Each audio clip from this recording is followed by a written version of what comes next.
भाजपसह महाराष्ट्रात सत्तेत विराजमान झालेल्या एकनाथ शिंदे गटाला एनडीएकडून बैठकीचं निमंत्रण देण्यात आलं. आगामी राष्ट्रपतीपद निवडणुकीसंदर्भात दिल्लीत आयोजित होणाऱ्या या बैठकीला शिंदे गटाकडून दीपक केसरकर उपस्थिती लावणार आहेत. उद्या दिल्लीत एनडीएची बैठक पार पडते आणि या बैठकीकरता शिंदे गटाकडनं दीपक केसरकर जाणार आहेत.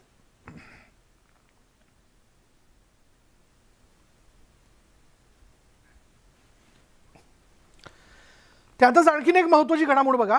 ओबीसी आरक्षणाबाबत आज सुप्रीम कोर्टात महत्त्वाची सुनावणी आणि काही दिवसांपूर्वी बांठी आयोगानं राज्य सरकारला इम्पिरिकल डेटा सादर केला. इम्पिरिकल डेटाबाबत हा डेटा जो आहे तो सुप्रीम कोर्टात सादर करण्यात आला. राज्य सरकारच्या वतीनं कोर्टामध्ये जो डाटा सादर करण्यात आलेला आहे म्हणजे इम्पिरिकल डाटा सादर करण्यात आला आहे त्याच्या आधारावर आता स्थानिक स्वराज्य संस्थेच्या निवडणुकीत ओबीसी आरक्षण लागू करावं अशी मागणी करण्यात येणार आहे. या संदर्भात सुप्रीम कोर्टाचे न्यायाधीश न्यायमूर्ती खानविलकर आणि न्यायमूर्ती पारडीवाला यांच्या द्विसदस्यीय खंडपीठापुढे ही सुनावणी केली जाईल.